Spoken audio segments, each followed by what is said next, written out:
નમસ્કાર વિદ્યાર્થી મિત્રો, આજે આપણે ધોરણ 6માં બીજું એકાય છે જે આપણે એક જગત એક લોક જે કવિતાના સ્વરૂપમાં આપણે આગલા લેક્ચરમાં એનો અભ્યાસ કર્યો હતો, ગાન કર્યું. તો આજે એના સ્વાધ્યાયની ચર્ચા આપણે મિત્રો કરશું.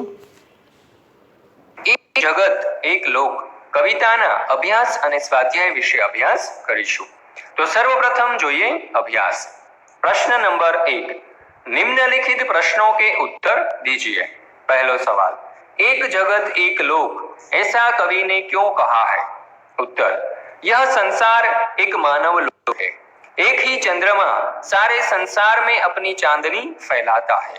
एक ही सूर्य सारे संसार को प्रकाशित करता है.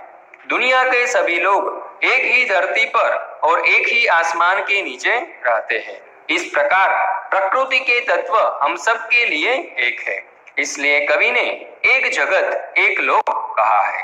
बीजू, एक रक्त का अर्थ समझाइए. उत्तर, मनुष्य चाहे किसी भी देश, जाति और धर्म का हो, उसके रक्त का रंग लाल ही होता है. रक्त के रंग की समानता से साबित होता है कि पूरी मानव जाति एक है. भले ही हमारे रूप रंग भिन्न हो, पर भीतर से हम सब एक है. त्रीजू, हमारा धर्म क्या होना चाहिए? उत्तर, सबकी प्रगति हो, सबको न्याय मिले और मानवता की रक्षा हो, यही हमारा धर्म होना चाहिए. चौथो, हमारा जीवन सुख दुख की एक कहानी है, ऐसा कवि ने क्यों कहा है? उत्तर, सभी मनुष्यों के जीवन में कभी सुख के दिन आते हैं तो कभी दुख के दिन भी देखने पड़ते हैं. किसी का सारा जीवन न सुखी होता है न दुखी. जीवन में बारी बारी से सुख दुख आते रहते हैं. इसलिए कवि ने कहा है कि हमारा जीवन एक सुख दुख की कहानी है. प्रश्न नंबर 2, ऊंचे स्वर में पढ़िए.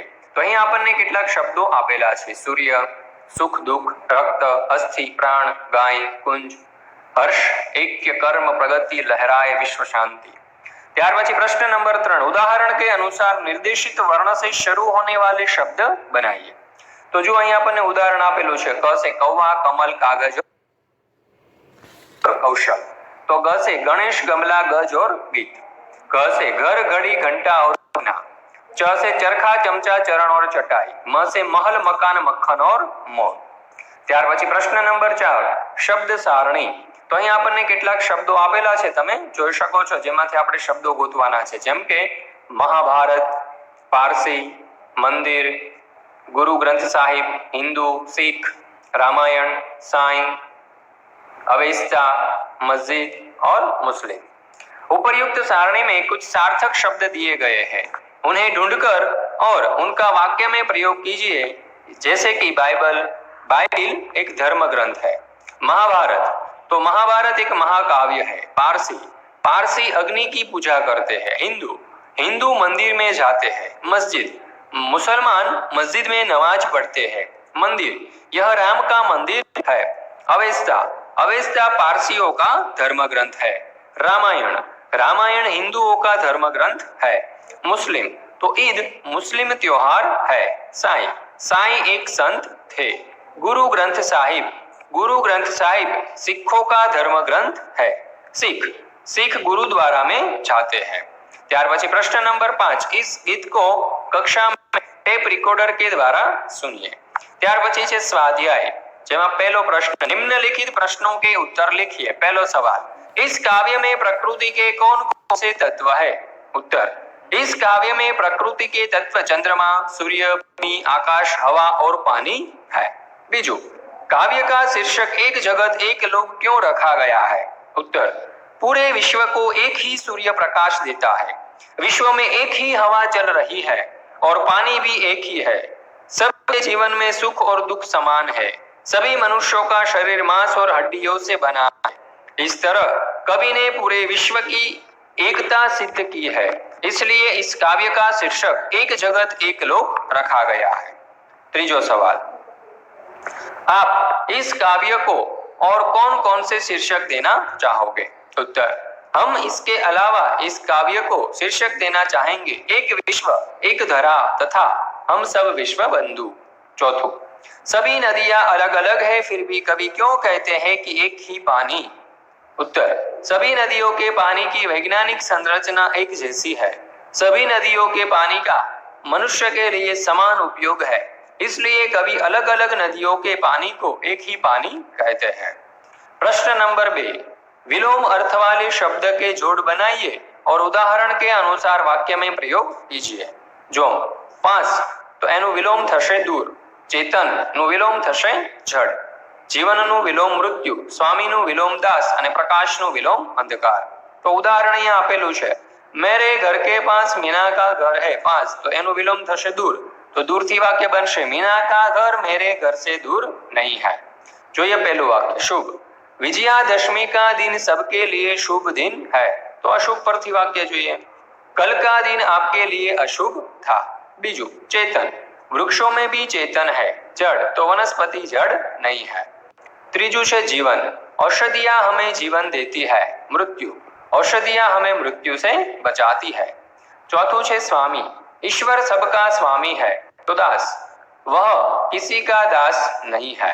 पांचवू प्रकाश, सूर्य हमें प्रकाश देता है, अंधकार तो दीपक अंधकार का नाश करता है। ત્યાર પછી પ્રશ્ન નંબર 3, उदाहरण के अनुसार समान प्रास वाले शब्द बनाकर लिखिए। तो जो सुनकर तो पढ़कर, मेहरबान तो बागबान અને सेठानी तो जेठानी। ત્યાર પછી प्रश्न नंबर 4, निम्नलिखित भाव दर्शाने वाले काव्य पंक्तियां लिखिए। पूरे विश्व में एक ही सूर्य का प्रकाश है, एक ही हवा चल रही है और एक ही प्रकाश का जल है, तो उत्तर आवश्य एक तेज एक हवा एक ही पानी। बीजू, समता का यह गीत पूरा विश्व हमेशा गा रहा है, हर्ष भरे गाए हम राग सुहाने, समता और ममता से गीत तराने। प्रश्न नंबर 5, समानार्थी शब्द ढूंढकर घेरा शब्द बनाए और लिखिए।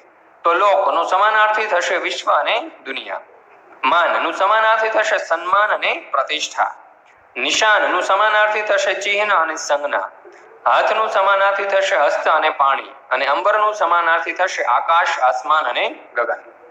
ત્યાર પછી પ્રશ્ન નંબર 5, अपने जो समानार्थी शब्द ढूंढे हैं उसका वाक्य में प्रयोग कीजिए। तो हाथ એટલે કે પાણી, तो उदाहरण, सीता ने पानी से पानी पिया। पहलू છે विश्व, तो सारा विश्व एक है, दुनिया, दुनिया में बहुत से देश है। सम्मान, हम बड़ों का सम्मान करें। प्रतिष्ठा, अच्छे कामों से हमारी प्रतिष्ठा बढ़ती है। त्रीजू છે चिन्ह, यह किसी के पैर का चिन्ह है। संज्ञा, दरवाजे पर कोई संज्ञा नहीं है। चौथू છે हस्त, हस्त की शोभा दान है। पानी, सीता ने पानी से पानी पिया। पांचवू છે आकाश, आकाश का ही अंत नहीं है। आसमान, आसमान का रंग नीला है। गगन, धीरे धीरे गगन बादलों से छा गया। प्रश्न नंबर 7, नीचे दिए हुए चौरस में से उदाहरण के अनुसार संज्ञा शब्द बनाइए और उनका वाक्य में प्रयोग कीजिए। जैसे कि फूल, तो यह फूल सुंदर है। कमल, तालाब में कमल खिले हैं। बीजू सागर, सागर की शोभा दर्शनीय है। त्रीजू भारत, भारत विशाल देश है। चौथू हिमालय, हिमालय सबसे ऊंचा पर्वत है। पांचवू છે आरती, मंदिर में आरती के समय बहुत भीड़ होती है। तो बाळ मित्रों, आ विडियोનો ધ્યાનપૂર્વક અભ્યાસ। તો વિદ્યાર્થી મિત્રો, આપણે જોયું કે એક જગત એક લોક એના સ્વાધ્યાયની આપણે ટૂંકમાં માહિતી મેળવી લીધી છે। તો વિદ્યાર્થીઓ જેને ઓનલાઈન શિક્ષણમાં જોડાયેલા ન હોય અથવા તો કંઈ તકલીફ થઈ હોય એવા બાળકો આ વિડીયોના માધ્યમથી પ્રશ્નના જવાબ જે આપણે બુક નંબર 1 કે 2માં લખવાના થાય તો તમારે શાંતિથી સારા અક્ષર લખવાનું રહેશે। આભાર।